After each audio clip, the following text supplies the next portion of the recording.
अल्हम्दुलिल्लाह नहमदुहु व नस्तईनुहु व नस्तगफिरुह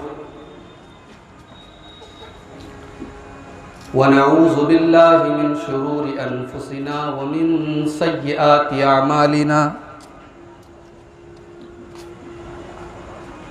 मन यहदिहिल्लाहु फला मुदिल्ल लहु व मन युद्लिल फला हादिय लहु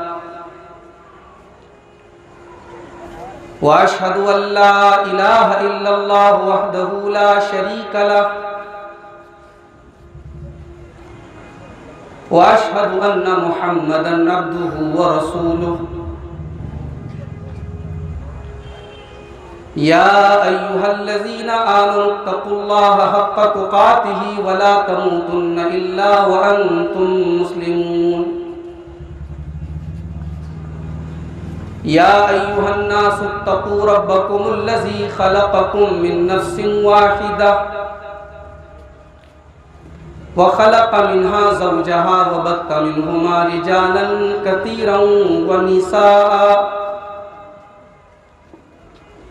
वत्तक़ुल्लाहल्लज़ी तसाअलून बिही वल अर्हाम इन्नल्लाहा काना अलैकुम रक़ीबा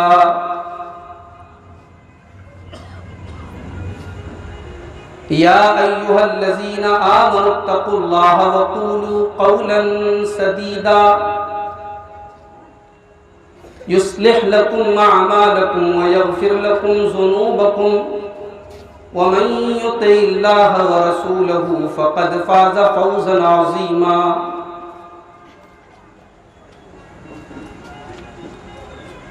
अम्मा बाद फ़इन्न ख़ैरल हदीस किताबुल्लाह व ख़ैरल हदी हदी मुहम्मदिन सल्लल्लाहु अलैहि वसल्लम व शर्रल उमूरि मुहदसातुहा व कुल्ल मुहदसतिन बिदअह व कुल्ल बिदअतिन ज़लालह व कुल्ल ज़लालतिन फिन्नार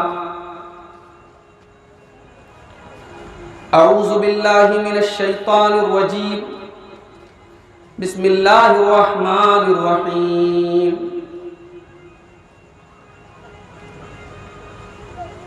या अय्युहल्लज़ीना आमनु दुख़ुलू फ़िस्सिल्मि काफ़्फ़ा वला तत्तबिऊ ख़ुतुवातिश शैतान इन्नहु लकुम अदुव्वुम मुबीन।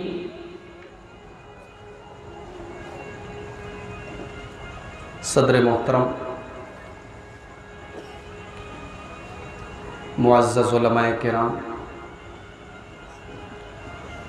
मुहतरम बुजुर्गों, नौजवान साथियों,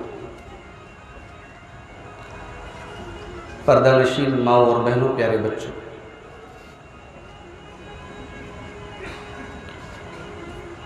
आज़ाद पार्क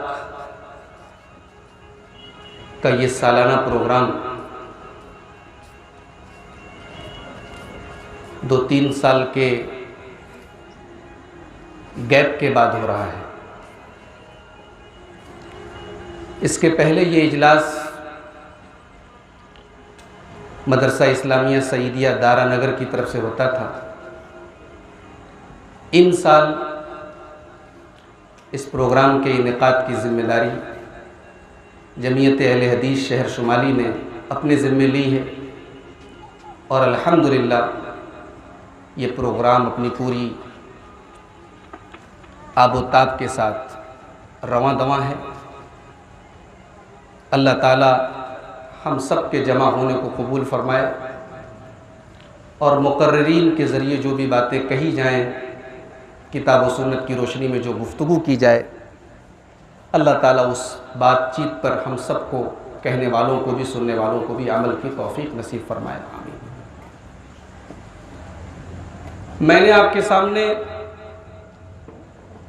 खुतबा मसनूना के बाद कुरान मजीद के दूसरे पारे की एक आयत पढ़ी है। सूरतुल बकरा की आयत नंबर 208 है। आयत करीमा में अहले ईमान को मुखातब किया गया, हमें और आपको मुखातब किया गया है। फरमाया गया या अय्युहल्लज़ीना आमनू, ऐ ईमान वालों, उदखुलू फिस्सिल्मि काफ़ा, इस्लाम के अंदर पूरे पूरे दाखिल हो जाओ। आधे अधूरे मुसलमान मत बनो, पूरे मुसलमान बनो। जिंदगी के किसी एक शोबे में इस्लाम पर अमल मत करो। उदखुलू फिस्सिल्मि काफ़ा, जिंदगी के तमाम शोबों में इस्लाम के ऊपर अमल करो। वला तत्तबिऊ खुतवातिश शैतान, और जब तुम मुकम्मल दीन के ऊपर चलने की कोशिश करोगे, शैतान बार बार तुम्हारा रास्ता रोकेगा, बार बार तुम्हारे ज़हन में वसवसे डालेगा, बार बार तुम्हें लालच देगा। वला तत्तबिऊ खुतवातिश शैतान, ऐ ईमान वालो, अगर तुम मुकम्मल इस्लाम के ऊपर अमल करना चाहते हो तो शैतान से होशियार रहना। वला तत्तबिऊ खुतवातिश शैतान, शैतान के नक्शे कदम पर न चलना, शैतान की पैरवी न करना। इन्नहु लकुम अदुव्वुम मुबीन, शैतान सिर्फ तुम्हारा दुश्मन नहीं है, उसे मामूली दुश्मन मत समझो। इन्नहु लकुम अदुव्वुम मुबीन, उसने दुश्मनी की तमाम हदें पार कर ली, उससे बड़ा तुम्हारा कोई दुश्मन नहीं है। सबसे बड़ा दुश्मन है तुम्हारा और खुला हुआ दुश्मन है। यह सूरह बकरा की आयत नंबर 208 है। इस आयत करीमा में हमें एक पैगाम दिया गया, इस्लाम में पूरे पूरे दाखिल हो जाओ। अभी इस आयत को हम इस आयत पर रुक जाते हैं, एक और आयत पढ़ते हैं, उसकी रोशनी में इस आयत को हम समझेंगे इंशाअल्लाह। कुरान करीम का पहला पारा उठाइए, सूरह बकरा आयत नंबर 85, आयत नंबर 85। इस आयत में खिताब मुसलमानों को नहीं हो रहा है, अहले किताब को हो रहा है, यहूदियों को हो रहा है। अफतुमिनूना बिबादिल किताबी व तकफुरूना बिबाज़, ऐ यहूदियों, तुम्हें क्या हो गया है कि तुम तौरात की कोई एक बात तो मानते हो, दूसरी नहीं मानते हो। जो बात तुम्हारे मन की होती है, तुम्हारी ख्वाहिशात के मुताबिक होती है, तुम्हारी इच्छा के मुताबिक होती है, तुम ले लेते हो। अफतुमिनूना बिबाज़िल किताब, ऐ यहूदियों, ये कंट्राडिक्टरी तुम क्यों हो, तुम्हारे अंदर ये तजाद क्यों है, तुम्हारा ये दोहरा चरित्र क्यों है। तुम तौरात की कोई बात मानते हो, कोई बात नहीं मानते हो, किसी बात को मानते हो, किसी बात का इनकार करते हो। फमा जज़ाउ मन यफ़अलु ज़ालिका मिनकुम इल्ला खिज़्युन फिल हयातिद दुनिया, ऐ यहूदियों, ऐ अहले किताब, कान खोल करके सुन लो। अगर तुमने अल्लाह की किताब का बंटवारा कर दिया, अगर तुमने अल्लाह की शरीयत का बंटवारा कर दिया कि कुछ मानेंगे कुछ नहीं मानेंगे, जो हमारे मन के मुताबिक होगा उस पर चलेंगे, जो मन के खिलाफ होगा उस पर नहीं चलेंगे, अगर तुमने ये बंटवारा किया तो याद रखो हम तुम्हें दुनिया में जलील व खार कर देंगे। व यौमल क़ियामति युरद्दूना इला अशद्दिल अज़ाब, और क़यामत के दिन तुम्हें दर्दनाक अज़ाब देंगे। वमल्लाहु बिगाफिलिन अम्मा तामलून, और अल्लाह तबारक व तआला तुम्हारे अमल से गाफिल नहीं है। इस आयत करीमा में यहूदियों को यह बताया गया कि तुम्हारा जो ये तरीका है कि तुम तौरात की कुछ बात मानते हो, कुछ नहीं मानते हो, ये तरीका अगर तुमने नहीं छोड़ा तो दुनिया में भी जलील होना पड़ेगा और आखिरत में भी अजाब अलीम से दो चार होना पड़ेगा। बात आगे बढ़ाने से पहले एक और आयत पढ़ लेता हूं, सूरह आराफ की आयत नंबर 157। अल्लाह फरमाता है अपने नबी ये मोहतरम के औसाफ बयान करते हुए,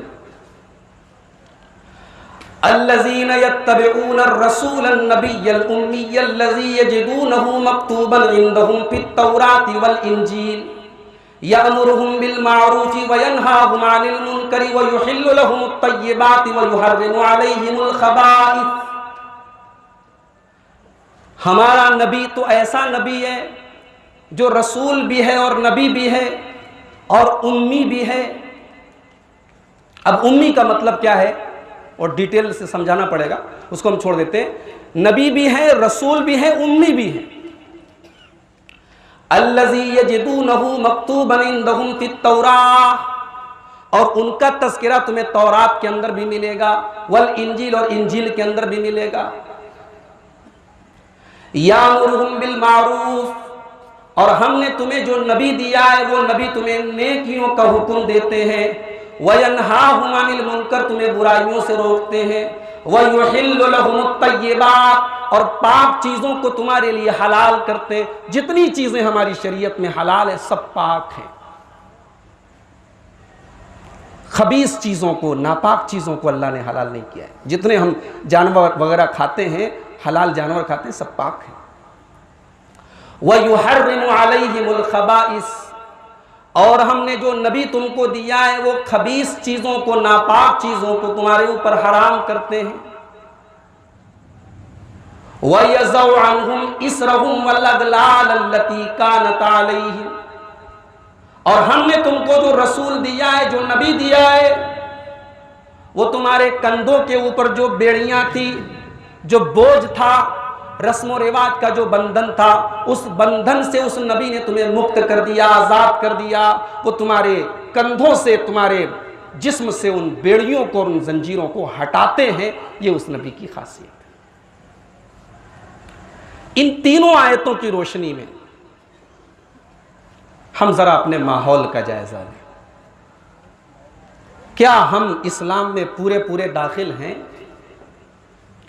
क्या हमने यहूदियों का तरीका नहीं अपनाया कि शरीयत का जो हुक्म हमारी इच्छाओं और हमारी ख्वाहिशात से नहीं टकराया उस पर तो हमने अमल किया, और जहां हमारे मर्जी और मन के खिलाफ बात आई हमने शरीयत को ठुकरा दिया। हमने यहूदियों का तरीका नहीं अपनाया। अगर अल्लाह ने यहूदियों से कहा है कि तुम अगर ये काम करोगे तुम्हें जलील करेंगे दुनिया में, वो काम आज हम करेंगे तो अल्लाह ताला हमें क्यों नहीं जलील करे? अल्लाह ने बार बार कुरान में ये यहूदियों का तस्करा ही क्यों किया है? ये बताने के लिए किया है कि मुसलमानों, ये जराइम, ये क्राइम्स, ये गलत काम जो यहूदियों ने किए हैं, जो नसारा ने किए, तुम भी करोगे तो तुम पर भी वो मुसीबतें आएंगी जो उनके ऊपर आई। आज हम जलील हैं, और कितने जलील हैं ये बताने की जरूरत नहीं है। कहां कहां हम अपना प्याला लेके घूम रहे हैं और गदागरी कर रहे हैं और कासालेसी कर रहे हैं, सारी दुनिया जानती है, सबको मालूम है। किस किस से हम रहमो करम की भीख मांग रहे हैं और किस किस की चमचागिरी कर रहे हैं, सारा जमाना देख रहा है। जलील कर देगा अल्लाह ताला। और तीसरी आयत जो मैंने पढ़ी, नबी दुनिया में किस लिए आए थे? रस्मों रिवाज के बंधनों से आजाद करने के लिए। नबी ने कभी किसी रस्म के बारे में यह नहीं कहा तो समाज में होता चला रहा है, इसको कैसे रोका जाए। आज हमारे यहां हजारों चीजें ऐसी हैं, हमें मालूम है गलत है, शरीयत के खिलाफ है, इसकी वजह से मुश्किलें आ रही हैं, मगर हम छोड़ने वाले नहीं हैं। क्यों? बरसों से चली आ रही है, बाप दादा से देखते चले आए हैं, समाज का एक रिवाज है, समाज का एक तरीका है, कैसे छोड़ दे? नहीं छोड़ सकते। अगर यही बात जनाबे मोहम्मद रसूलुल्लाह ने भी सोच ली होती, लड़कियां जिंदा जमीन में दफन की जा रही थी, गाड़ी जा रही थी, लड़कियों का पैदा होना कलंक माना जाता था, बोझ माना जाता था बाप के लिए। अगर अल्लाह के रसूल भी यही सोच लेते, सहाबा भी यही सोच लेते, होता चला आ रहा है, समाज है, रस्म है, तो आज शायद हम भी अपनी बेटियों को जमीन में दफन कर रहे हैं। रस्म व रिवाज की बेड़ियों से आज़ाद करने के लिए जनाब मोहम्मद रसूलुल्लाह सल्लल्लाहु अलैहि वसल्लम दुनिया में तशरीफ़ लाए। अभी हज बैतुल्लाह का सफ़र करके हाजी लोग आए हैं, दुनिया के सबसे मुक़द्दस सरजमीन से, दुनिया की सबसे अजीम जगह से होकर के आए हैं। और आने के बाद एयरपोर्ट से लेकर के घर तक क्या हो रहा है? दावतें हो रही हैं, तबर्रुक बांटे जा रहे हैं, जाने के पहले दावत हो रही है, आने के बाद दावत हो रही है। हमने इबादत को भी रस्म बना दिया। हम कौन से मुसलमान हैं? माफ कीजिएगा, हम रिवाज वाले मुसलमान हैं, रस्म वाले मुसलमान, हम शरीयत वाले मुसलमान नहीं हैं। हम अधूरे मुसलमान हैं। हमने इस्लाम पर अमल किया है, जहां समझ में आया कर लिया, जहां नहीं समझ में आया समाज चला दिया। हमारा ये इलाका अलीपुरा का इलाका, बनारस का शुमाली इलाका, अल्हम्दुलिल्लाह मुस्लिम बेल्ट है, मुस्लिम अक्सरियत का इलाका है। कोई दूसरे शहर का आदमी आता है, खुश हो जाता है। पीली कोठी, आजाद पार्क, कच्ची बाग, राजापुरा, जैतपुरा, ये पूरा एरिया घूमता है, कहता तो मुसलमानों की बस्ती है। पहचान क्या है? लोगों के सरों पे टोपी है, लोगों के मोहल्लों में गोश्त की दुकानें हैं, कबाब और पुड़ी की दुकानें खुली हुई हैं, खाने पीने के सामान बिक रहे हैं, गोश्त के आइटम बिक रहे हैं। समझ में आ रहा है मुसलमान की बस्ती है। मतलब मुसलमान कबाब और पुड़ी से पहचाना जाएगा? मुसलमान की यही शनाख्त है, उसके सर पे टोपी है, बस इनफ, काफी है। मुसलमान कौन है? उलमा ने लिखा है कि इस्लाम 5 कैटेगरी में बटा हुआ है। कुरान और हदीस की रोशनी में उलमा ने बांटा है कि कुरान के शरीयत के जो अहकाम हैं उनकी 5 कैटेगरी है। नंबर 1 अकायद, नंबर 2 इबादात, नंबर 3 मुआमलात, नंबर 4 मुआशरत और नंबर 5 अखलाक। इन 5 चीजों के मजमूए का नाम इस्लाम है। ऐसा तो हो सकता है कि इन 5 चीजों में किसी चीज की अहमियत ज्यादा हो, किसी की कम हो। जैसे अकायद हैं, अकायद टॉप पर है, ईमान टॉप पर है, ईमान सब कुछ है। ईमान ही गड़बड़ है तो सब गड़बड़ है, अकीदा ही गड़बड़ है तो सब गड़बड़ है।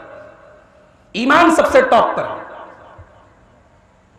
हमारे पास अगर कुछ नहीं है और ईमान है तो बहुत कुछ है, और सब कुछ है और ईमान नहीं है तो कुछ भी नहीं है। एक आयत करीमा ज़हन में आई, 3 पारे की आखिरी आयत है। अल्लाह फरमाता है इन्नल्लज़ीना कफ़रू व मातू व हुम कुफ़्फ़ारुन फ़लन युक़बल मिन अहदिहिम मिल्उल अर्ज़ि ज़हबा। जो लोग ईमान के बगैर दुनिया से चले गए, ईमान नहीं था उनके पास, मर गए, कुफ्र की हालत में मर गए, अब कयामत के दिन आएंगे, कहेंगे ऐ अल्लाह जमीन भर के सोना ले ले और मुझे छोड़ दे। सोना बड़ी कीमती चीज है, जमीन भर के सोना। ऐ अल्लाह जमीन भर के सोना ले ले, मुझे छोड़ दे। अल्लाह क्या फरमा रहा है? फलन युक़बल मिन अहदिही। जमीन भर के सोना लाए हो, ईमान कहां है? अल्लाह, कितनी बड़ी दौलत है। एक गरीब मुसलमान, एक झोपड़पट्टी में रहने वाला मुसलमान अपनी किस्मत पे नाज करे, उसके पास वो है जो दुनिया के खरबपतियों के पास नहीं। उसके पास वो दौलत है जिसका कोई मोल नहीं, अनमोल है। कयामत के दिन जमीन भर के सोना दे दें तभी अल्लाह के यहां नजात मिलने वाली नहीं, जब तक ईमान नहीं। तो ईमान टॉप पर है।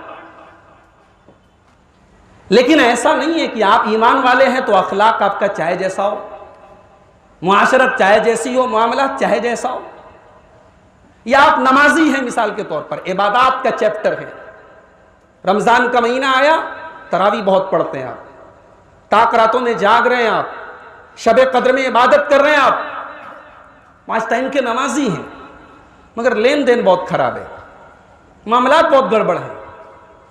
क्या ऐसा चलेगा? दीन के 5 शोबों में, अकायद के शोबे में मजबूत हैं, इबादत के शोबे में मजबूत हैं, अखलाक गड़बड़ है, मुआशरत गड़बड़ है, मामलात गड़बड़ है, चलेगा क्या? नहीं चलेगा। आप मुसलमान तो हैं, लेकिन कुरान कहता है आप पूरे मुसलमान नहीं, आप इनकम्प्लीट मुसलमान हैं, अधूरे मुसलमान हैं। उदखुलू फिस्सिल्म काफ़ा, इस्लाम में पूरे पूरे दाखिल हो जाओ। अच्छा, एक आदमी नमाज पढ़ता है,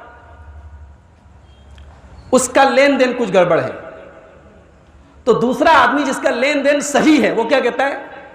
अमा छोड़ो, बड़े बड़े नमाजी के देखा, बड़े बड़े टोपी दाढ़ी वाले के देखा, बेईमानी करके बैठे हैं। ये जुमला बोला जाता है। किसी नमाजी का बेईमानी करना, ये इस बात की दलील कब से बन गया कि आप नमाज ना पढ़ें? किसी दाढ़ी वाले का गलत काम करना, इस बात की दलील कैसे बन गया कि दाढ़ी गलत है? दाढ़ी की अहमियत अपनी जगह है, नमाज की अहमियत अपनी जगह है, और बेईमानी बहुत खराब चीज है, ये अपनी जगह है। हमने यही किया है। किसी का लेन देन सही है तो इबादत गड़बड़ है, कोई इबादत का पक्का है तो मामलात गड़बड़ है। हमने दीन का बंटवारा कर दिया, हमने दीन को टुकड़ों में बांट दिया। अब फिर मैं उसी आयत को आपको याद दिला रहा हूं जो अल्लाह ने यहूदियों को मुखातब करके फरमाया है। अफतुमिनून बिबाज़िल किताबि व तकफुरून बिबाज़, ऐ यहूदियों, तुम्हें क्या हो गया है कि तुम अल्लाह की किताब की कोई बात मानते हो, कोई बात नहीं मानते हो, किसी बात पर ईमान रखते हो, किसी बात का इनकार करते हो।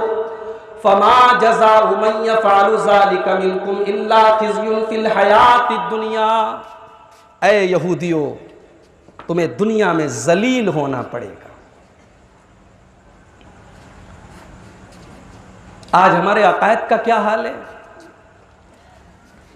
कितनी बड़ी तादाद ऐसी है हमारे दरमियान जो ईमान का मतलब भी नहीं समझती।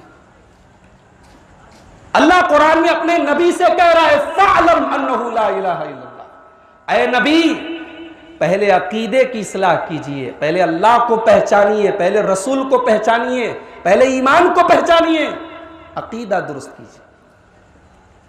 अकीदा कहते किसको, ईमान कहते किसको, बहुत सारे लोगों को मालूम ही नहीं। अखलाक बहुत अच्छा है, लेकिन अकीदा गड़बड़ है, मनहज गड़बड़ है। क्यों? अकीदा और ईमान के बारे में मालूम ही नहीं है।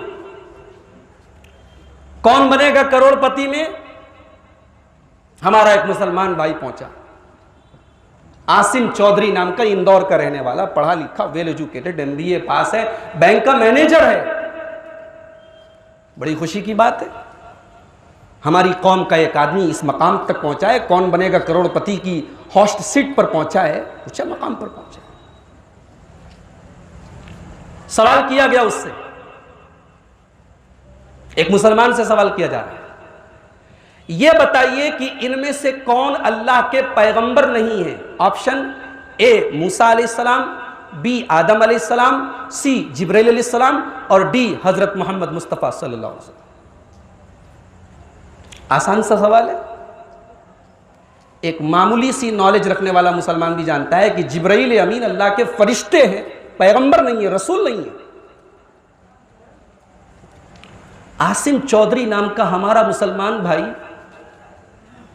फौरन कहता है कि सवाल हमको नहीं आ रहा, इसको बदल दीजिए, फ्लिप द क्वेश्चन, उलट दीजिए, सवाल बदल दीजिए। और उसी प्रोग्राम में उससे जब महाभारत और रामायण के बारे में सवाल किया गया तो उसको कोई लाइफ लाइन नहीं इस्तेमाल करनी पड़ी, उसने फौरन जवाब दे दिया। यह हाल है हमारे आज के वेल एजुकेटेड मुसलमान का। हम दीन की तालीम से इतने दूर हैं, और अफसोस की बात है कि जिनके घरों में पैसा आ गया, जो जरा से खुशहाल हो गए, जिनको जरा सी दौलत मिल गई, उनको पर निकल गए, उनको पर निकल गए। उन्हें मस्जिदें, नमाज, रोज़ा, दीन सबसे दूर हो गए, दीन से दूर हो गए। तो अकायद में हमारा यह हाल है। हमारे पास दीन की जो बेसिक नॉलेज है, जो दीन का ज़रूरी इल्म है, जो सिर्फ मौलाना लोगों को हासिल करना नहीं, आप सबको हासिल करना, जिसका फ़र्ज है, ज़रूरी है, कंपलसरी है, उससे आलम दूर है। अब आ जाइए इबादत में। नमाज का टाइम हो गया, 4 भाई हैं, एक भाई नमाज पढ़ने जा रहा है, 3 भाई कारखाना संभाल रहे हैं। क्यों साहब? एक भाई के लिए नमाज है, 3 भाई के लिए नहीं है। वो 3 भाई अगर कारखाना बंद करके नमाज पढ़ने चले गए, बहुत नुकसान हो जाएगा, बहुत हर्जा हो जाएगी आपकी। क्यों? गद्दियों पर मैंने देखा, अजान हुई, हाजी साहब खड़े हो गए नमाज पढ़ने के लिए। हाजी साहब के लड़के लोग बैठकर हिसाब किताब कर रहे हैं। क्यों? सिर्फ हाजी साहब के ऊपर नमाज फर्ज है? क्यों है ऐसा? 2017 में मुझे मदीना मुनव्वरा जाने का मौका मिला, सऊदी अरब की ज़ियारत पे गया, सफ़र पे गया। असर का टाइम था, मस्जिद नबवी से थोड़ा सा से फासले पर मुझे नकाब खरीदना था। आप जानते हैं सऊदी अरब में जो लोग जाते हैं हज उम्रा करने, तो औरतों की सबसे पहली डिमांड होती है नकाब लेते आओ। नकाब मैं ले रहा था, रेट तय हो गया, असर की अजान होने लगी। दुकानदार ने शटर गिरा दिया, मैं पैसा लेके रेडी हूं, उसने कहा नहीं नमाज के बाद आइए। उनकी दुकानें नहीं चल रही हैं, हमसे अच्छी चल रही है अल्हम्दुलिल्लाह, हमसे अच्छा कारोबार कर रहे हैं। ये आपसे किसने कह दिया कि आपका कारखाना अगर नमाज के टाइम बंद हो जाएगा तो आपकी कमाई कम हो जाएगी? आपकी गद्दियां अगर नमाज के टाइम बंद हो जाएंगी तो आपकी कमाई कम हो जाएगी? किसने कहा आपसे? कमाई आपका कारखाना नहीं देता, कमाई आपकी गद्दियां नहीं देती, कमाई रब देता है। रब वअमुर अहलका बिस्सलाति वस्तबिर अलैहा ला नसअलुका रिज़्क़ा। खुद भी नमाज की पाबंदी करो, अपने घर वालों को भी नमाज की पाबंदी कराओ। ला नसअलुका, बंद कर दो इसको, बंद कर दो। ला नसअलुका रिज़्क़ा, हम तुमसे रोजी नहीं मांगते, हम तुमसे रोजी का सवाल नहीं करते। नहनु नर्ज़ुकुका, हम तो खुद तुम्हें रोजी देते हैं। हमारे कारखानों को अगर हम 10 मिनट के लिए बंद करके नमाज पढ़ने चले जाएं, तो अल्लाह ताला को हमारी रोजी रोटी नहीं चाहिए, अल्लाह तो खुद रोजी दे रहा है। जुमा के दिन जुमा की अजान हो रही है, अल्लाह क्या कहता है? बड़ी प्यारी बात कहता है, या अय्युहल्लज़ीना आमनू इज़ा नूदिया लिस्सलाति मिन यौमिल जुमुअति फसअू इला ज़िक्रिल्लाह। ऐ ईमान वालो, जब जुमा की अजान हो जाए, जब जुमा के लिए तुम्हें अजान दे दिया जाए, पुकारा जाए, तो तमाम कारोबार छोड़ करके मस्जिद की तरफ दौड़ जाओ। लेकिन जब नमाज पढ़ लो, फ़इज़ा क़ुज़ियतिस्सलातु फ़ंतशिरू फ़िल अर्ज़, नमाज खत्म हो गई, अब जमीन में लग जाओ, अपने अपने काम में लग। अल्लाह कारोबार करने से मना नहीं कर रहा है, अल्लाह आपके बिजनेस और आपके कारोबार को बंद नहीं कर रहा है, लेकिन अल्लाह कह रहा है नमाज के टाइम आपका कारखाना नहीं चलना चाहिए। इबादत में हमारा यह हाल है, और हम कहते हैं जनाब हम पक्के मुसलमान हैं। हम पक्के मुसलमान हैं क्यों? क्योंकि जनाब हम हफ्ते में 7 दिन गोश्त खाते हैं। हम पक्के मुसलमान हैं क्यों? क्योंकि आज हमारे घरों की औरतें नकाब पहन रही हैं, हमारे घरों में बुर्का पहना जा रहा है, हम बड़े पक्के मुसलमान हैं। औरतों के ऊपर हमने बुर्का नाफिज किया, और मर्द हजरात, उन पर इस्लाम का कोई कानून नहीं है। आपके घर की औरतें बुर्का पहन रही है इसलिए कि दीन का हुक्म है, और आपकी आंखें सड़कों पर अय्याशियां कर रही हैं कि आपने अल्लाह का हुक्म नहीं सुना। यगुस्सू मिन अबसारिहिम, मैं ईमान वालों अपनी आंखों को नीची करो। अल्लाह का हुक्म सिर्फ औरतों के लिए आया, आपके लिए नहीं आया। समाज में बेहयाई फैल रही है, गंदगी फैल रही है, हमने सारा ठीकरा औरतों के सर पे फोड़ दिया। सारा बिगाड़ इनकी वजह से हो रहा है। ये जो औरतें बिगड़ रही हैं, ये किसी की बेटी है कि नहीं है, किसी की बहन है कि नहीं है, किसी की बीवी है कि नहीं है, उनका बाप कहां गया, उनका भाई कहां गया, उनका शौहर कहां गया। हजरत ईसा अलैहिस्सलाम पैदा हुए, आप जानते हैं बगैर बाप के पैदा हुए। हजरत मरियम बेचारी उनको गोद में लेकर के अपनी कौम के पास आती, बगैर बाप का बच्चा है। जाहिर सी बात है समाज ऐसे बच्चे को किस हैसियत से देखता है आप जानते हैं। हजरत मरियम जब बच्चे को गोद में लेकर के पहुंची तो कौम के लोगों ने क्या कहा, क़ालू या उख्ता हारून मा कान अबूकी इम्रा सऊ व मा कानत उम्मुकी बगिया। ऐ हारून की बहन, तेरा बाप तो बुरा आदमी नहीं है, तेरा भाई तो बुरा आदमी नहीं है, तेरी माँ तो बुरी औरत नहीं है, तूने ये गलत काम कैसे कर दिया। माँ सही है, भाई सही है, बाप सही है, तूने गलत काम कैसे कर दिया। उलमाए किराम ने इस आयत से एक नुक्ता निकाला है कि जिस घर में माँ सही हो, जिस घर में भाई सही हो, जिस घर में बाप सही हो, उस घर की लड़की के गलत होने के चांसेस बहुत कम होते हैं। अगर लड़की गलत है तो घर में तरबियत की कमी है या फिर घर में बाप माँ भाई में से कोई गड़बड़ है। हमने सारा ठीकरा औरतों के सर पे फोड़ दिया।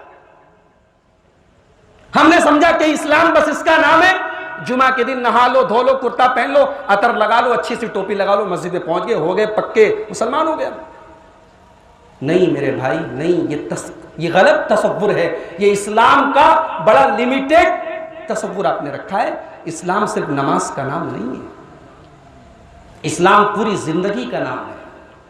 इस्लाम आपको यह भी बताता है कि बीवी से कैसे मिलना है। इस्लाम आपको यह भी बताता है कि पेशाब करने के टाइम किस हाथ से इस्तिंजा करना है।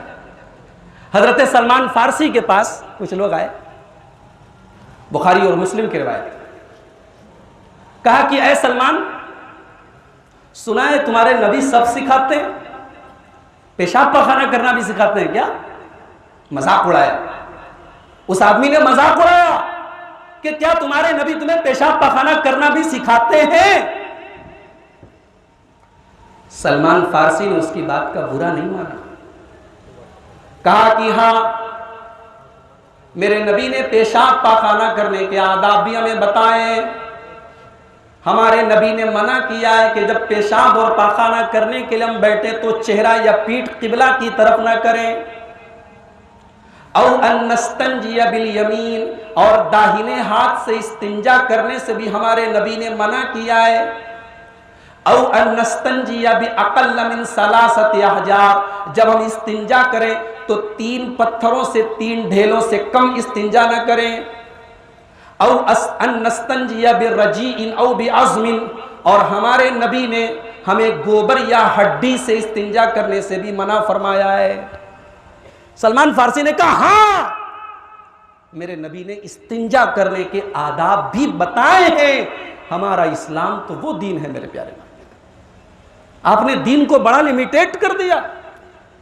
मस्जिद में आए तो पक्के मुसलमान, और शादी ब्याह की बात आई, हम वो मेहरारू नहीं मनते। अच्छा, सारी बातें आपकी औरतें मान रही हैं। आपके घर की औरत अगर आपके मसलक के मुताबिक नमाज ना पढ़े, आप घर में नहीं रखेंगे। आपके घर की औरत अगर आपके अकीदे और मसलक के खिलाफ कोई काम करे, आप उस औरत को निकाल देंगे। और निकाह शादी ब्याह की बात आई तो आपने फट से कह दिया औरतें नहीं मान रही। ये हमने ढकोसला बनाया है, ये बहाना बनाया है, ये हमने दीन को शादी ब्याह से अलग कर दिया है। हजरत सलमान फारसी का एक वाकया याद आया। ये जब मदीना पहुंचे तो ये मक्का से हिजरत करके मदीना पहुंचे थे। अल्लाह के नबी ने तमाम सहाबा का भाईचारा कराया था। इनका भाईचारा अल्लाह के रसूल सल्लल्लाहु अलैहि वसल्लम ने हजरत अबू दरदा अंसारी के साथ किया। अब ये लोग एकदम सगे भाई की तरह एक दूसरे के घर में आते जाते थे, और चूंकि अभी पर्दे का हुक्म नाजिल नहीं हुआ था तो औरतों में भी एंट्री करते थे, जनान खाने में भी एंट्री करते थे। मगर ये मसला याद रखिए, पर्दे का हुक्म उतरने के बाद सहाबा नबी के घर में भी आते थे तो पर्दे के अंदर नहीं आते थे, जनान खाने में प्रवेश नहीं करते थे। आपका बड़ा से बड़ा आलिम दीन आ जाए, आपके मोहल्ले का, आपके समाज का, आपके मसलक का सबसे बड़ा आलिम आ जाए और उसको भी अगर आपने अपने घर की औरतों में एंट्री दी है तो आपने गलत काम किया, आपने शरीयत के खिलाफ काम किया। तो पर्दे का हुक्म अभी नहीं उतरा है।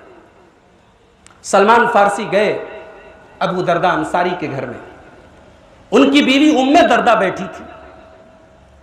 उनके बाल देखे बड़े बिखरे थे, बालों में कई दिनों से कंघी नहीं हुई थी। पूछा, उम्मे दरदा क्या बात है, ये ऐसा हुलिया क्यों बना के रखा है, क्या बात है? कहा कि एक शादीशुदा औरत मेकअप किसके लिए करती है, बालों में तेल किसके लिए लगाती है, खुशबू किसके लिए लगाती है? आपके दोस्त को मुझसे मतलब क्या है? वो तो दिन में रोजा रखते हैं, रात को नमाज पढ़ते हैं, और कोई मतलब नहीं उनको। हजरत सलमान फारसी समझ गए मसला क्या है। थोड़ी देर के बाद अबू दरदा अंसारी आए, दस्तरखान बिछा। उन्होंने कहा, सलमान, कहा कि आप भी खाइए। कहा नहीं नहीं, मैं रोजा हूं। कहा नहीं, मेरे साथ दस्तरखान पर बैठ करके खाना खाइए, अपना रोजा तोड़ दीजिए, मेरे साथ खाना खाइए। यह रमजान का रोजा नहीं था, नफिल रोजा था। नफिल रोजा तोड़वाया, साथ में खाना खाया। रात हुई, थोड़ा सा भी रात का हिस्सा गुजरा था। हजरत अबू दरदा अंसारी खड़े हुए तहज्जुद पढ़ने के लिए। सलमान फारसी ने कहा, क्या बात है? कहा, तहज्जुद पढ़ने जा रहा हूं। कहा, अभी रुक जाइए, अभी आराम कीजिए। जब रात का आखिरी पहर आया, फजर की नमाज से 1-2 घंटा पहले का टाइम आया, तब सलमान फारसी ने अबू दरदा को उठाया, कहा, अब उठिए और अब तहज्जुद की नमाज पढ़िए। जब तहज्जुद की नमाज पढ़ ली दोनों भाइयों ने, दोनों सहाबी ने, तो हजरत सलमान फारसी ने कहा, अय अबू दरदा, एक बात कहना चाहता हूं आपसे। कहा, कहिए, क्या बात है? कहा, इन्ना लिरब्बिका अलैका हक्का, आपके ऊपर आपके रब का भी हक है। व इन्ना लिनफ्सिका अलैका हक्का, और आपके ऊपर अपना भी हक है। व इन्ना लिअहलिका अलैका हक्का, और आपके ऊपर फैमिली का भी हक है, परिवार का भी हक है। फ़अअति कुल्ल ज़ी हक्किन हक्कहू, ऐ अबू दरदा, सबको सबका हक दीजिए, अल्लाह को अल्लाह का हक दीजिए, अपने आप को अपना हक दीजिए, बाल बच्चों को उनका हक दीजिए। फजर की नमाज का टाइम हो गया। अबू दरदा अंसारी, बुखारी के अल्फाज हैं, अबू दरदा अंसारी रज़ी अल्लाह ताला अन्हु अल्लाह के प्यारे हबीब के साथ फजर की नमाज पढ़ते हैं और सलाम फेरने के बाद कहते हैं, अय अल्लाह के नबी, आज ऐसा ऐसा मामला मेरे साथ आया और सलमान फारसी ने ऐसी ऐसी बात मुझसे कही। अल्लाह के प्यारे नबी ने फरमाया, सदक सलमान, सलमान ने बिल्कुल सही बात कही है।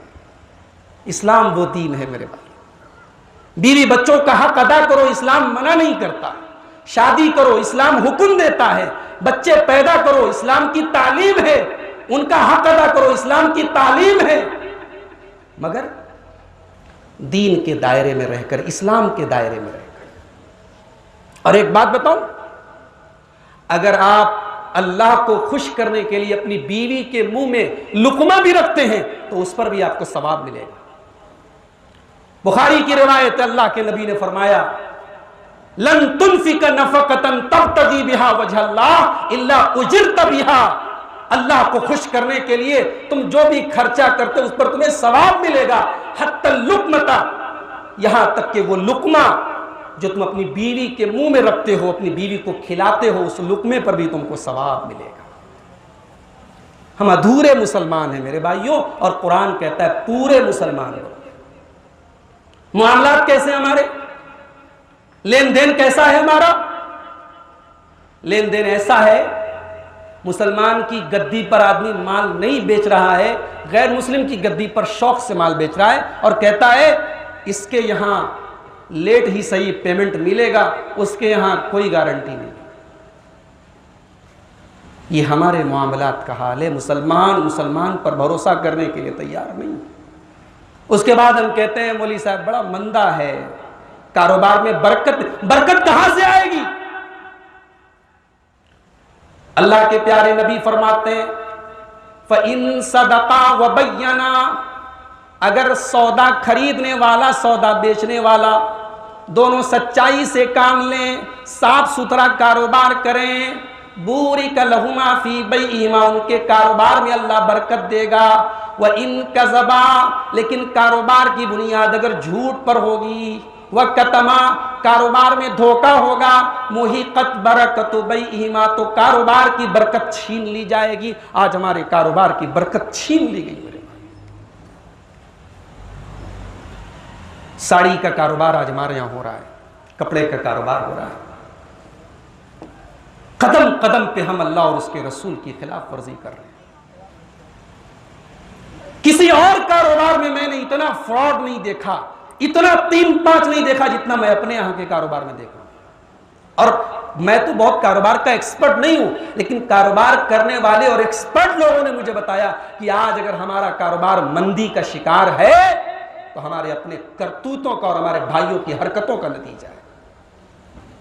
एक बात बताऊं, जब लेन देन गड़बड़ होता है तो समाज में हसद पैदा होता है, बुग़्ज़ पैदा होता है, नफरत पैदा होती है। आइए एक हदीस पाक आपको सुनाता हूं। अल्लाह के प्यारे हबीब सल्लल्लाहु अलैहि वसल्लम फरमाते हैं, बुखारी और मुस्लिम की रिवायत, मुस्लिम शरीफ की रिवायत, ला तहासदू वला तनाजशू वला तबागजू वला तदाबरू, एक दूसरे से हसद मत करो, एक दूसरे से बुग़्ज़ मत करो, एक दूसरे से नफरत मत करो। एक सामान की कोई बोली लगा दे तो तुम अपनी बोली उसके ऊपर मत लगाओ। वला यबे बाज़ुकुम अला बैइ बाज़, एक सामान का सौदा अगर किसी ने कर लिया है तो उसका सौदा कैंसिल करके, उसका सौदा खराब करके तुम अपना सौदा मत करो। वकूनु इबादल्लाहि इख्वाना, भाई भाई बन करके।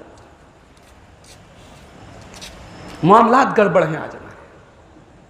हलाल और हराम का फर्क हमने मिटा दिया।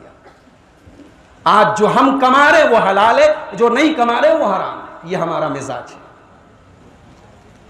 अल्लाह के प्यारे नबी सल्लल्लाहु अलैहि वसल्लम ने फरमाया, बुखारी की रिवायत, याती अलन्नासी ज़मानुन ला युबालिल मर्उ बिमा अखज़ल माल, इंसान परवाह नहीं करेगा। एक ऐसा दौर आने वाला है कि आदमी परवाह नहीं करेगा माल कहां से कमा रहा है, हलाल तरीके से कमा रहा है या हराम तरीके से कमा रहा है, हलाल और हराम की तमीज भूल जाएगा। बहुत सारी मिसालें हैं हमारे माशरे में। पहले हम बचते थे, आज नहीं बचते हैं। पहले हम एहतियात करते थे, अब नहीं करते। अरे हमारी शरीयत तो कहती है हराम छोड़ो। जिस चीज के बारे में डाउट हो, शक हो कि पता नहीं ये हलाल है क्या हराम है, अल्लाह के नबी ने उसके बारे में भी फरमाया कि उससे भी बचो, क्योंकि वो सरहद के करीब है, बॉर्डर के करीब है। अगर तुम शक वाले और डाउट वाले काम करोगे तो हो सकता है कल हराम काम करो। इसीलिए हजरत उमर फारूक कहा करते थे, ला यबे फी सूकिना इल्ला मन तफक्कह फिद्दीन, हमारे कारोबार में बिजनेस वही करे जो दीन का जानकार हो, जिसे हलाल और हराम का पता हो, वही बिजनेस करे, वही कारोबार करे। हमें नहीं मालूम या मालूम है और हम अनजान बन रहे हैं। आज हमारे कारोबारों, हमारे बिजनेस में, हमारे कारोबार में हराम आ चुका है, हमारे घरों में हराम आ चुका है। मामलात गड़बड़ है हमारे। दीन का तीसरा शोबा मुआशरत, रहन सहन, माँ बाप के साथ कैसे रहें, औलाद के साथ कैसे रहें, रिश्तेदारों के साथ कैसे रहें, पड़ोसियों के साथ कैसे रहें, इसको कहते हैं मुआशरत। कितने घर हैं बूढ़े माँ बाप आंखों में आंसू लिए घूम रहे हैं, बूढ़ा बाप दवाओं के लिए तरस रहा है, बच्चे का अच्छा खासा, बेटे का अच्छा खासा कारोबार है, बूढ़े बाप के पास चंद रुपयों की दवाओं का पैसा नहीं है, मां बिस्तर पे खांस रही है, औलाद को अपनी मां की फिक्र नहीं है। ये समाज का एक कड़वा सच है, तल्ख हकीकत है। मां बाप जब तक जवान रहते हमें हमारे सहारे की उनको जरूरत नहीं होती है, लेकिन जब वो बूढ़े हो जाते उन्हें हमारे सहारे की जरूरत होती है मेरे भाई। इसलिए कुरान करीम ने खास तौर से बूढ़े माँ बाप का ख्याल करने का हुक्म दिया। इम्मा यबलुगन्ना इंदकल किबर अहदुहुमा औ किलाहुमा फला तकुल कुल्लहुमा उफ्फिन वला तनहरहुमा, अपने बूढ़े माँ बाप से बदतमीजी न करो, उन्हें डांटो नहीं, उन्हें झिड़को नहीं। तुम जोर से बोल देते हो, वो रोने लगते हैं। लेकिन हां, ताली दोनों हाथ से बजती है। समाज का एक कड़वा सच यह भी है कि बहुत सारे घरों में औलाद के साथ भी ज्यादती हो रही है। 4 बेटे हैं, एक बेटे पर बड़ी इनायतें हैं, बड़ी मेहरबानियां हैं, कारोबार भी उसी के हाथ में है, प्रॉपर्टी भी उसी के हाथ में, बाकी 3 बेटे महरूम है। क्यों साहब? अरे वो तीनों कुछ किसी ढंग के नहीं है। आपके अगर 4 बेटे हैं, मैं जो बात कह रहा हूं उसको दिमाग के दरवाजे खोल के सुनिएगा। अगर आपके 4 बेटे हैं और एक बेटा आपकी बहुत खिदमत करता है और 3 बड़े नालायक हैं, तब भी आपको यह हक नहीं है, आपको यह हक नहीं है कि आप अपने उन 3 बेटों को जायदाद में, प्रॉपर्टी में, अपनी वरासत में किसी तरीके के हक से महरूम करें। आपका वो लायक बेटा जितना आपकी प्रॉपर्टी का हकदार है, वो 3 नालायक बेटे उतने ही बड़े हकदार हैं। उनकी नालायकी का गुनाह, उनकी नालायकी की सजा उनको अल्लाह देगा, लेकिन आप अपने हक में कोई कमी नहीं कर सकते। समाज की हकीकत है। और आगे बढ़िए, रिश्तेदारों का के साथ हमारा क्या सलूक है। मैं एक मदरसे में पढ़ाता हूं। एक दिन क्लास में एक बच्चा रो रहा था। मैंने पूछा, क्या हुआ बाबू, क्यों रो रहे हो? उसने कहा, मौलवी साहब छुट्टी दे दीजिए, घर जाना है, मेरे घर में मैयत हो गई है। मैंने कहा, कौन मर गया? कहा, मेरे भाई का बच्चा मर गया, जितना बड़ा है 2.5 साल का। मैंने कहा, कैसे मर गया? कहा कि दवाई खत्म हो गई थी, पैसा नहीं था दवा लाने का। एक मुहज्जब समाज के मुंह पर बड़ा जोरदार तमाचा है मेरा। एक 2.5 साल का बच्चा अगर दवा की कमी की वजह से मर जाए तो पूरे समाज के मुंह पर थप्पड़ है। करोड़ों की ज़कात हम निकालते हैं साल में, हर साल उम्रा करते हैं, हर साल हज करते हैं। हमारे खानदान में, हमारे रिश्तेदारों में कोई कैंसर से मर रहा है, कोई टीबी से मर रहा है, कोई 2.5 साल का बच्चा दवा की कमी से मर रहा है। हम अल्लाह को क्या मुंह दिखाएंगे? अल्लाह को क्या जवाब देंगे? हमारे हज, हमारे उम्र हमारे मुंह पर मार दिए जाएंगे। हकीकत है। हम ज़कात दे रहे हैं गैर लोगों को, हमारे खानदान का गरीब मर रहा है, हम इसलिए नहीं दे रहे क्योंकि हमसे मांग नहीं रहा है। हाँ, हमारा बस चले, उसका घर खरीद के उसको कोनिया भेज दे, उसको दुल्हीपुर भेज दे, उसको पड़ाव भेज दे, इसके लिए हम तैयार हैं। हम मालदार हैं, हम दौलतमंद हैं, हम अमीर हैं, हम खुशहाल हैं। अरे हमसे बड़ा तंग दिल, हमसे बड़ा बखील, हमसे बड़ा कंजूस कोई नहीं जो किसी गरीब की गुर्बत पर अपनी बिल्डिंग तामीर करे, जो किसी गरीब के दर पर अपना मकान तामीर करे।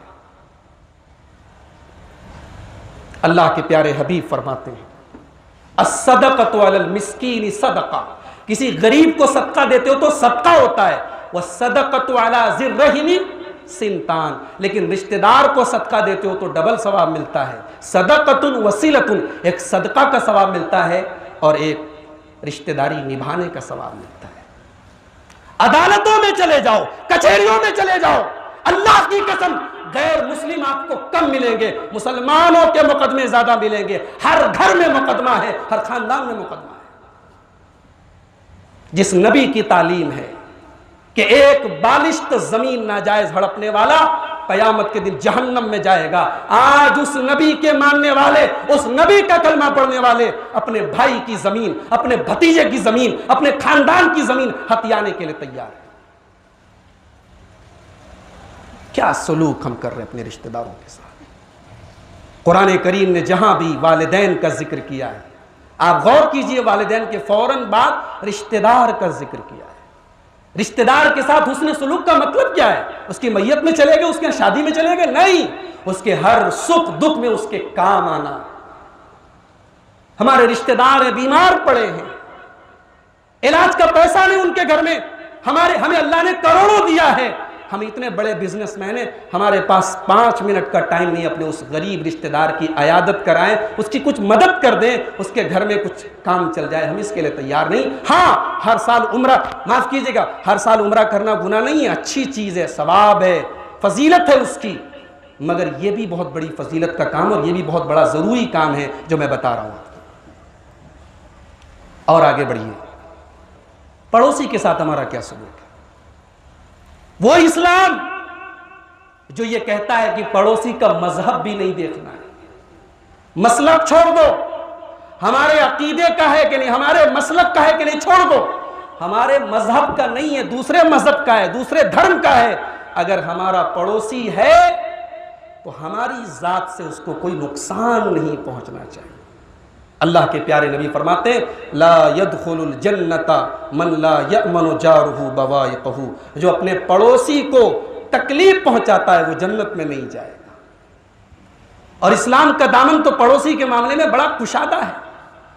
अल्लाह ताला तो कुरान में कहता है वल जारिल जुनुबी वल जारिजिल कुर्बा वल जारिल जुनुबी वसाहिबि बिल जंबी, करीब का पड़ोसी है, दूर का पड़ोसी है। आपका एक मकान कच्ची बाग में है, इस मकान के बाजू में जो मकान है वो भी आपका पड़ोसी, और आपका एक मकान पड़ाव पर है, उस पड़ाव वाले मकान के बाजू में रहने वाला भी आपका पड़ोसी है। और बाज़ उलमा ने इसकी तफसीर की है कि ज़िल कुर्बा से मुराद मुसलमान पड़ोसी और वल जारिल जुनुब से गैर मुस्लिम पड़ोसी। पड़ोसी गैर मुस्लिम है तब भी हमारे हुस्न सलूक का हकदार है। आज हम रो रहे हैं, कलप रहे हैं, हमारे खिलाफ बड़ी साजिशें हो रही हैं, ये हो रहा है, वो हो रहा है। ये कोई एक दिन की मेहनत नहीं है, ये 100 साल की मेहनत है। वो घर घर जाके 100 साल तक हमारे खिलाफ जहर भरते रहे, और हमने क्या किया? हमने स्टेज लगा के लोगों को काफिर कहा है, लोगों को मुशरिक कहा है, लोगों को इस्लाम से खारिज किया है, हमने नफरतें बांटी है, हमने लोगों को बांटा है, लोगों को सलाम करने से मना किया है, लोगों को बात करने से मना किया। हम बांटते रहे, वो जोड़ते रहे, हम बैठे रहे, वो प्लानिंग करते रहे। आज उसका नतीजा है हम रो रहे हैं, हम रो रहे हैं और हमारे खिलाफ साजिशें हो रही हैं।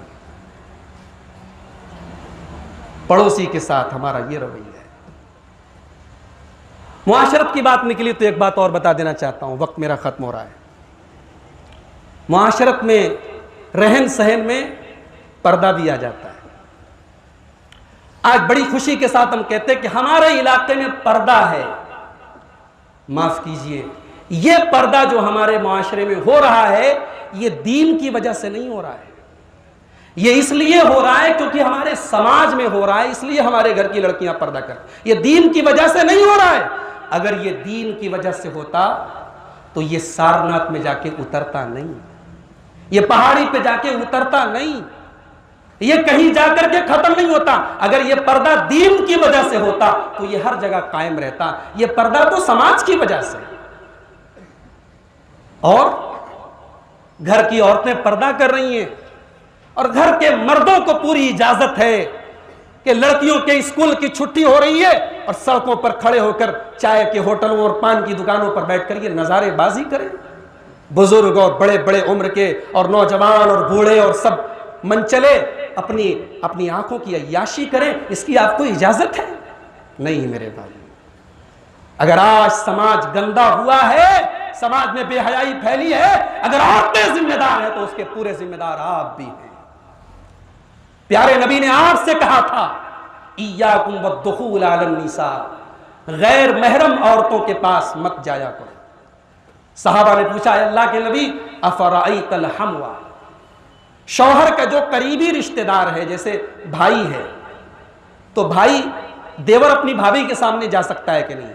देवर अपनी भाभी से हंसी मजाक कर सकता है कि नहीं? अल्लाह के नबी ने फरमाया अलहम व अल मौत, देवर अपनी भाभी के लिए मौत है। हम उस बेहयाई पर रो रहे हैं जो आईपी मॉल में हो रही है, जो एचपी मॉल में हो रही है, जो नई सड़क और दालमंडी में हो रही है। नहीं नहीं नहीं, उससे खतरनाक बेहयाई घरों के दरवाजों के अंदर हो रही है। हम उस बेहयाई से आंख मूंद चुके हैं। घरों में चचाजाद भाई बहनों का अफेयर चल रहा है, खालाजाद भाई बहनों का अफेयर चल रहा है, मामूजाद भाई बहनों के बीच में खिचड़ियां पक रही हैं। कहां हैं आप, कहां हैं आप? घरों का माहौल, हमने टीवी, मोबाइल, इंटरनेट, अला बला, ये तमाम चीज़ें घर में ला करके रखी हैं और हमारे घर में तरबियत करने वाली और घर के माहौल को सुधारने वाली कोई चीज़ नहीं है। नतीजा ये है, हमारे घर की लड़कियां आज टिकटॉक पे डांस कर रही हैं, हमारे घर की लड़कियां आज कॉलेजों में डांस कर रही हैं, हमारे घरों की औरतें आज बेहयाई कर रही हैं। तो बुर्का और नकाब अगर आप समाज के डर से अपनी औरतों को पहना रहे हैं तो माफ कीजिए, ये इस्लाम नहीं है। इस्लाम के डर से अगर नकाब पहनाते, दीन की वजह से नकाब पहनाते, वो नकाब हर जगह होता। अल्लाह ताला ने कुरान करीम में अपने नबी की बीवियों से फरमाया, या अय्युहन नबी कुल लिअज़वाजिका व बनातिका व निसाइल मुमिनीना युदनीना अलैहिन्ना मिन जलाबीबिहिन्ना ज़ालिका अदना अन युरफ़ना फला युज़ैन। ऐ नबी, अपनी औरतों से कह दो, अपनी बेटियों से कह दो और तमाम मोमिना औरतों से कह दो, जब घर से निकला करें तो चादर डाल लें, जिल्बाब डाल लें, नकाब डाल लें। आज माशाअल्लाह माशाअल्लाह हमने ऐसे ऐसे नकाब अपने समाज में ला करके अपने घर की बहू बेटियों को दे दिए कि उस नकाब ने उन्हें और बेहया बना दिया और बेपर्दा कर दिया। उस नकाब को एक अदद और नकाब की जरूरत है। ये पर्दा डालने का हुक्म क्यों है? कुरान कह रहा है ज़ालिका अदना अन युरफ़ना फला युज़ैन। ये पर्दा करके जब ये औरत घर से निकलेगी तो समाज समझ जाएगा ये पर्दा वाली लड़की है, इसके साथ गलत काम नहीं किया जा सकता, इसके साथ चक्कर नहीं चलाया जा सकता, इसके साथ गलत काम नहीं किया जा सकता। ये पर्दा उस औरत की आइडेंटिटी बन जाएगी, उसकी पहचान बन जाएगी। मगर माफ कीजिए, आज पर्दा कहीं कहीं अपने ऐब और अपने गुनाहों को छिपाने का एक जरिया बन चुका है। आज पर्दा इफ्फत और हया का नहीं, बेहयाई को छिपाने का एक जरिया बन चुका है। अल्लाह हम सब की इस्लाह फरमाए। तो ये हमारी मुआशरत का हाल है। और आगे बढ़िए, हमारे यहां शादी ब्याह हो रहे हैं, शादी ब्याह में वो बेहयाई है, वो बेपर्दगी है बयान के बाहर। अच्छे अच्छे घरों में, दीनदार घरों में बेहयाई और बेपर्दगी हो रही है, वीडियो रिकॉर्डिंग हो रही है। एक गैर महरम मर्द पूरे घर की तमाम औरतों की रिकॉर्डिंग कर रहा है और हम बाद में बैठ करके शौक से उस वीडियो को देख रहे हैं। हमारे घर शादी ब्याह में सिर्फ एक काम सुन्नत के मुताबिक हो रहा है, मौलवी साहब आ रहे, निकाह पढ़ा रहे, खुतबा पढ़ के निकाह पढ़ा रहे, इजाब कबूल कर, बस यही एक काम सुन्नत के मुताबिक हो रहा है। बाकी शुरू से लेके आखिर तक सुन्नत की मुखालफत हो रही है। लंबा चौड़ा जहेज है, लंबी चौड़ी बारात है, दुनिया भर की रस्म है। फिर बच्चा पैदा हो गया तो बियौआ है, दिखौआ है, फला है। एक मिडिल क्लास आदमी, एक गरीब आदमी, एक मजदूरी करने वाला आदमी, उसकी जिंदगी खप जाती है इन रस्म और रिवाज के बोझ को उतारते हुए। अल्लाह के बंदो, जिस नबी का कलमा पढ़ते हो वो नबी तो तुम्हें बोझ से आजाद करने के लिए आए। तुम क्या कर रहे हो? तुमने शादी ब्याह को इतना मुश्किल क्यों कर दिया कि आज हमारा नौजवान गलत रास्ते पर जा रहा है। अल्लाह के प्यारे नबी ने फरमाया, इज़ा खतब इलैकुम मन तरज़ौना दीनहु व खुल्क़हु फज़व्विजू। जब दीनदार लड़का या लड़की का रिश्ता तुम्हारे घर में आ जाए, निकाह कर दो, शादी कर दो। इससे जमीन में अमन और चैन फैलेगा। अगर ऐसा नहीं करोगे तकुन फितनतुन फिल अर्ज़, जमीन के अंदर फितना फैलेगा, फसाद फैलेगा, जमीन के अंदर बिगाड़ फैलेगा। मेरे नबी ने जितने निकाह किए, आप तारीख पढ़े, सीरत पढ़े, मेरे नबी ने 4 बेटियों का निकाह किया। सैयदा ज़ैनब का निकाह किया, सैयदा रुक़ैया का निकाह किया, सैयदा उम्मे कुलसूम का निकाह किया, सैयदा फातिमतुज़ ज़हरा का निकाह किया। मेरे नबी ने कौन सी बेटी के निकाह में बारात निकलवाई, कौन सी बेटी के निकाह में लंबा चौड़ा जहेज दिया है, मुझे आप दिखा दें। हमने निकाह में अपने आप को इस्लाम से खारिज कर दिया। और जैसा कि अभी मैंने बताया कि निकाह तो बहरहाल निकाह है, हमने हज जैसी इबादत को भी रस्म और रिवाज से जकड़ दिया है। आज हज करने का अगर 2 लोगों का खर्च 5 लाख रुपया है तो हमने तबर्रुक, अला बला और दुनिया भर की उसमें दावत वगैरह को मिला करके आज 10 लाख का उसको हमने हज बना दिया है। हमने हज को एक इबादत को हमने रस्म बना दिया है। और एक आखिरी चीज़ बयान करके मैं बात ख़त्म करने जा रहा हूँ। दीन का 5वां शोबा है अखलाक। आज हमारा अखलाक कैसा है? आज हमें शिकायत है, फला हमें मार रहा है, फला हमें लूट रहा है। हमारा अखलाक कैसा है? कुरान करीम दुश्मन को दोस्त बनाने का फॉर्मूला बताता है कि दुश्मन अगर तुम्हारा दोस्त बन सकता है तो बस एक ही तरीका है, अपने अखलाक को बेहतर बना लो। इदफा बिल्लती ही अहसन फइज़ल लज़ी बैनका व बैनहु अदावा कअन्नहु वलियुन हमीम। कुरान कहता है तुम अपने अखलाक को अच्छा बना लो, तुम्हारा कट्टर दुश्मन तुम्हारा दोस्त बन जाएगा। आज भाई भाई से बात करने को तैयार है। आज बहन और भाई के बीच में नस्लें गुजर जाती हैं, बोलचाल बंद होती है। हमारा अखलाक में जीरो है। अखलाक में हम जवाल की आखिरी हद पर है। हज करने वाले हाजियों सुनो, उम्रा करने वालों सुनो, नमाज की पाबंदी करने वालों सुनो। नमाज की अहमियत अपनी जगह है, हज की अहमियत अपनी जगह है, उम्रा की अहमियत अपनी जगह है, मगर मेरे नबी फरमाते हैं मा मिन शैइन यूदउ फिल मीज़ानी अस्क़ल मिन हुस्निल खुलुक़। क़यामत के दिन अल्लाह के यहाँ तराजू पर सबसे वजनदार चीज अगर कोई होगी आपके अखलाक होंगे। आप बहुत बड़े नमाजी हैं, कई बार आपने हज किया है, कई उम्रे किए हैं, आपके अखलाक अगर अच्छे नहीं हैं तो हो सकता है आपके गुनाहों का पलड़ा भारी पड़ जाए। इसलिए कि सबसे वजनदार चीज तो अखलाक है। अल्लाह कुरान में अपने नबी के सहाबा का तस्करा करता है तो उनकी नमाज का जिक्र बाद में करता है, उनकी तहज्जुद का जिक्र बाद में करता है, उनके सजदे का जिक्र बाद में करता है, उनके अखलाक का तस्करा पहले करता है। मुहम्मदुर रसूलुल्लाह वल्लज़ीना माहू अशिद्दाउ अलल कुफ्फारि रुहमाउ बैनहुम। मेरे नबी के सहाबा का अखलाक बड़ा अच्छा था, बड़ी मोहब्बत वाले थे, बड़ी रहमत वाले थे।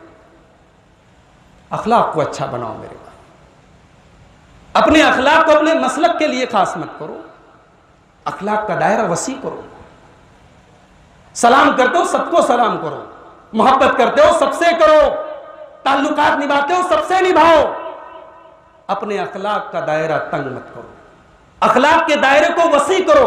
गैर मुस्लिम के साथ भी अच्छा अखलाक करो। अखलाक एक ऐसी चीज है, आपका मजहब अलग रहेगा लेकिन आपका अखलाक अच्छा रहेगा, सामने वाला आप पर मर मिटेगा, आप पर फिदा हो जाएगा।